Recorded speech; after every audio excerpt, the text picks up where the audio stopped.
Bisa hidup harus makan. Maka kata kulu itu kualitasnya adalah pertahankan hidup kamu. Entah kamu katakan mimbabi itlaqil ba'di wa iradatil kul atau apa, tapi itu jadi kualitas.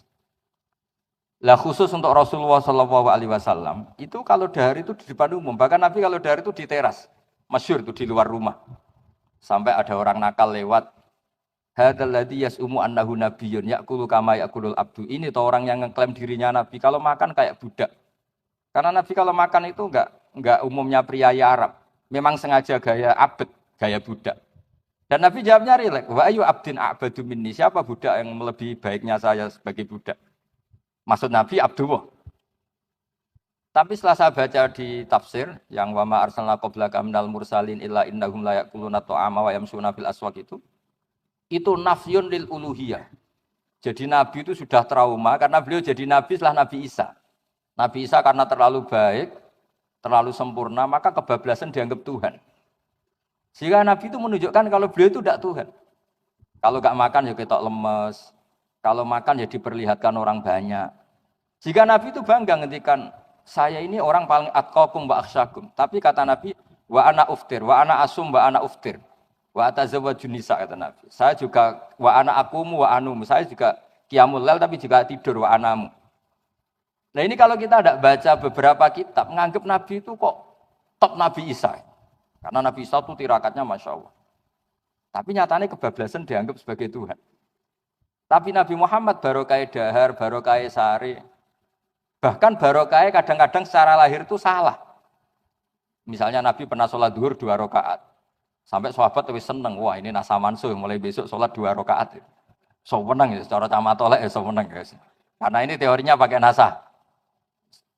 Karena sahabat yang akabiru sahabah punya adab gak negur.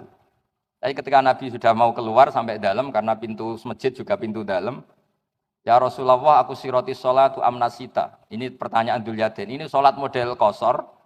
Maksudnya kosor di situ itu bentuk sholat sekarang 2 rakaat. Bukan kosor bandingannya jamak karena Nabi tidak musafir saat itu. Apa memang kau lupa? Kata Nabi kullu dzalika lam yakun, itu semua tidak terjadi.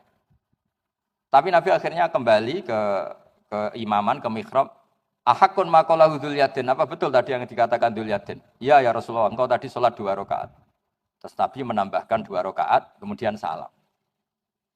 Dan setelah itu beliau ngendikan makuntu ansa walakin unas sali as-sunnah. Saya ini tidak lupa tapi ditakdir lupa supaya bikin sunnah. Bahwa lupa ini caranya seperti itu. Begitu juga Nabi secara lahir ditakdir pernah qadha. Andai kan Nabi enggak pernah qadha, normalnya salat qadha itu tidak wajib. Ini anak-anak matolak yang enggak qadha itu tak dukung. Normalnya enggak qadha itu enggak wajib. Karena misalnya sekolah matolak itu jam 7 sampai jam 11, terus kamu bangun tidur jam 2 siang.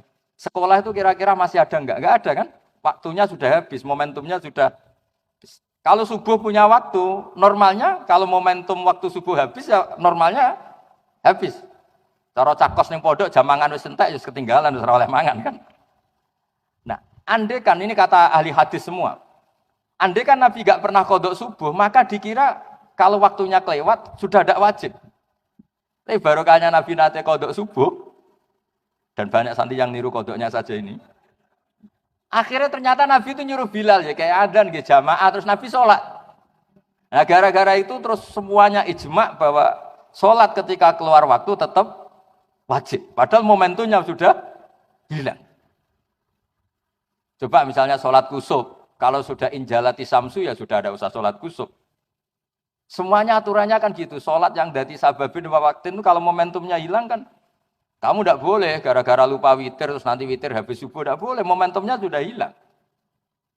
Nah, ini yang di apa ya istilahnya cara istilah qadhiyat itu, Syekh qadhiyat itu bahkan Nabi itu dikorbankan untuk jadi syariat. Lho lali ku isin, wong kiai lali wae isin, iki Nabi. Cara sampean ngimami terus lali, kiai kedonyan salat nganti lali. Lah ini Nabi. Apalagi kiai-kiai lagi latihan daftar wali dari wali Baubet tadi. Itu kan pencitraan, sholat isit wali ku muruah ya. Dan ini Nabi. Tapi barokahnya itu menjadi makuntu ansa walakin unassa li as-sunnah. Saya itu enggak pernah lupa, tapi sama Allah ditakdir lupa. Supaya nanti jadi apa? Sunnah. Jadi aturan bahwa qadha itu tetap wajib. Nah, Ketika kita